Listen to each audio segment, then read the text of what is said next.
से एक पुरानी तस्वीर मिली जिसमें वही परिवार था जिसकी हत्या हुई थी।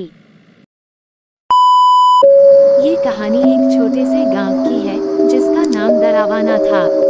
इस गांव की खासियत थी कि हर रात 12 बजे के बाद यहाँ अजीबोगरीब घटनाएं घटती थीं।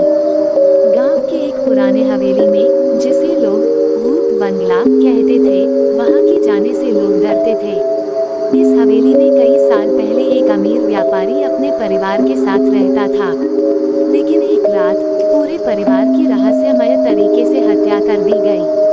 तब से गांव के लोग कहते हैं कि उस हवेली में उन आत्माओं का वास है जो अपनी अधूरी इच्छा के कारण यहाँ भटक रही हैं। रवि, एक नौजवान लड़का जिसने इन कहानियों पर कभी विश्वास नहीं किया, ने तय किया कि वो उस हवेली में जाकर सच का पता लगाएगा। एक रात वो अपनी बहादुरी साबित करने के लिए अकेले हवेली में चला गया। जैसे ही वह अंदर गया, हवेली के दरवाजे अपने आप बंद हो गए। रवि ने अपनी टॉर्च जलाकर चारों ओर देखा। हर तरफ सिर्फ सन्नाटा और अंधेरा था।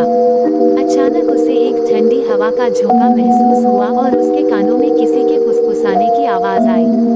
उसने पीछे मुड़कर देखा, पर वहां कोई नहीं था। लेकिन जैसे ही वह आगे बढ़ा, उसे एक पुरानी तस्वीर मिली जिसमें वही परिवार था जिसकी हत्या हुई थी। तभी उसे लगा जैसे किसी ने उसके कंधे पर हाथ रखा हो। उसने मुड़कर देखा तो एक सफेद साड़ी पहने महिला खड़ी थी। उसकी आंखों में डर और दर्द था। महिला ने उसे कुछ बताने की कोशिश की, पर वह बोल नहीं पा रही थी। रवि समझ गया कि यह आत्मा अपनी कहानी बताना चाहती है। महिला ने इशारे से उसे हवेली के नीचे तहखाने में ले जाया। वहां रवि ने देखा कि जमीन में कुछ खुदाई हो रही थी और उसमें सोने और हीरे के गहने छुपाए गए थे।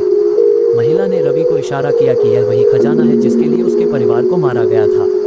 रवि ने अगले दिन गांव के मुखिया को यह बात बताई और पुलिस को सूचना दी। पुलिस ने खजाने को अपने कब्जे में लिया और हत्यारों की खोजबीन शुरू की। महिला की आत्मा अब शांत हो चुकी थी और हवेली में अब कोई अजीब घटना नहीं घटी। गांव के लोग अब उस हवेली को सम्मान देते हैं और रवि की बहादुरी की तारीफ करते हैं। दरावाना गांव अब एक शांतिपूर्ण जगह बन चुका है जहां लोग खुशी खुशी रहते हैं।